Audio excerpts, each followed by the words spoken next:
दोस्तों हमारे देश के सभी राज्यों के विधायकों को अलग अलग सैलरी मिलती है और भारत का एक राज्य ऐसा है जहाँ के विधायकों को सबसे ज्यादा सैलरी मिलती है और जबकि एक राज्य ऐसा भी है जहाँ के विधायकों को सबसे कम सैलरी मिलती है। लेकिन सैलरी के अलावा भी इन्हें और भी बहुत कुछ मिलता है जिसके बारे में आगे आज इस वीडियो में हम जानेंगे। वैसे अब तो विधायकों की सैलरी भी पहले से ज्यादा हो गई है जिसके बारे में भी आगे आज इस वीडियो में हम जानेंगे, तो इस वीडियो को एंड तक पूरा जरूर देखें। दोस्तों दुनिया के सबसे बड़े लोकतंत्र भारत के एक राज्य की लेजिस्लेटिव बॉडी को राज्य की विधानसभा कहा जाता है। जिस तरह सेंट्रल गवर्नमेंट के पास लेजिस्लेटिव बॉडी के रूप में संसद होती है, ठीक वैसे ही राज्यों की अपनी अपनी राज्य विधानसभाएं होती हैं। यह संसद की तरह 5 साल में होने वाले आम चुनाव में जीत हासिल करके विधानसभा तक पहुंचते हैं। जैसे संसद में कोई कानून पास होकर पूरे देश में लागू होता है, ठीक वैसे ही किसी राज्य की विधानसभा के द्वारा पास कानून सिर्फ उनके राज्य में ही लागू होता है। दोस्तों भारत में कुल 4120 विधायक हैं और एक विधायक को हर महीने सैलरी के अलावा अपने क्षेत्र के विकास के लिए फंड दिया जाता है और जो हर साल 1 करोड़ रुपए से लेकर 8 करोड़ रुपए तक होता है। अभी हाल ही में दिल्ली के विधायकों की सैलरी को भी बढ़ा दिया गया है और अब इनकी सैलरी में 66% का इजाफा हुआ है। सरकार की ओर से प्रस्ताव के पास होने के बाद अब इन्हें हर महीने 90,000 रुपए दिए जाएंगे। इससे पहले दिल्ली के विधायकों को 54,000 रुपए पर मंथ मिलते थे। पहले इनकी सैलरी सिर्फ 12,000 रुपए महीना थी और इसमें अन्य भत्ते मिलाकर इन्हें 54,000 रुपए दिए जाते थे। लेकिन अब इनकी सैलरी 30,000 रुपए हो गई है और अन्य भत्ते जुड़कर इन्हें अब हर महीने 90,000 रुपए दिए जाएंगे। दोस्तों भारत में सबसे ज्यादा सैलरी तेलंगाना राज्य के विधायकों को मिलती है। तेलंगाना राज्य के विधायकों को हर महीने 2.5 लाख रुपए मिलते हैं। लेकिन एक जानने वाली बात यह है कि इन विधायकों की मंथली सैलरी सिर्फ 20,000 रुपए है और बाकी का जो अमाउंट है वो इन्हें भत्तों यानी अलाउंस के रूप में मिलता है। तेलंगाना के बाद विधायकों को सैलरी देने के मामले में दूसरे नंबर पर है महाराष्ट्र। यहाँ के विधायकों को हर महीने 2,32,000 रुपए मिलते हैं।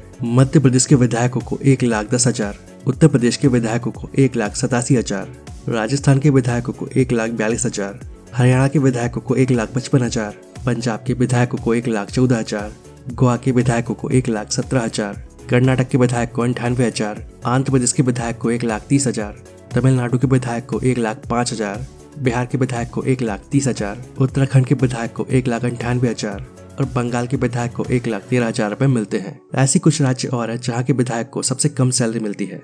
जैसे त्रिपुरा के विधायक को हर महीने 34,000 रुपए मिलते हैं, मणिपुर को 37,000, नागालैंड को 36,000, मिजोरम को 47,000, असम में 42,000, अरुणाचल प्रदेश में 49,000, मेघालय में 59,000, उड़ीसा में 62,000 और पांडुचेरी जैसे राज्य के विधायक को हर महीने 50,000 रुपए मिलते हैं। दोस्तों यहाँ बताया गया कुछ राज्यों के विधायकों की सैलरी और भत्तों की जानकारी में बदलाव भी हो सकता है। दोस्तों सैलरी के अलावा विधायकों को कुछ अन्य सुविधाएं भी मिलती हैं। जैसे उत्तर प्रदेश के एक विधायक को विधायक निधि के रूप में 5 साल के अंदर 7.5 करोड़ रुपए खर्च करने के लिए मिलते हैं। एक विधायक को यह अधिकार होता है कि वो अपने क्षेत्र में पानी की समस्या के समाधान के लिए 5 साल के अंदर 200 हैंडपंप लगवा सकता है, जबकि एक पंप लगवाने का खर्च 50,000 रुपए के आसपास आता है। इसके अलावा इन्हें रहने के लिए सरकारी आवास, मेडिकल सुविधा, यात्रा भत्ता, एक व्यक्ति के साथ ट्रेन में फ्री यात्रा और इनका कार्यकाल खत्म होने के बाद विधायक को हर महीने पेंशन के रूप में 30,000 रुपए मिलते हैं। इसके अलावा सांसदों की सैलरी की बात की जाए तो सांसदों की सैलरी का प्रावधान the salary allowance and pension of member of parliament act 1954 के तहत दिया गया है और इसके अनुसार एक MP को 1 लाख रुपए बेसिक सैलरी और 45,000 रुपए निर्वाचन क्षेत्र भत्ता मिलता है। 2018 की शुरुआत तक सांसदों की बेसिक सैलरी 50,000 रुपए हुआ करती थी। वैसे इसके अलावा भी इन्हें और भी कई सारी सुविधाएं मिलती हैं, जैसे कि दैनिक भत्ता, संवैधानिक भत्ता, कार्यकाल व्यय भत्ता और यात्रा भत्ता वगैरह वगैरह। और सबसे खास बात यह है कि इनकी सैलरी पर टैक्स नहीं लगता है। इन सब के अलावा भी इन्हें और भी कई सुविधाएं मिलती है जिसके बारे में किसी और वीडियो में हम जानेंगे। आजादी के समय सांसदों का वेतन 400 रुपए था। 1964 में ये 500 हो गया, 2006 में ये 16,000 हुआ, 2018 के आसपास इनका वेतन 50,000 हो गया और 2019 में इसे 2 गुना करके 1 लाख कर दिया गया। तो दोस्तों इतनी सैलरी और भत्ते मिलते हैं आपके द्वारा चुने गए सांसदों और विधायकों को।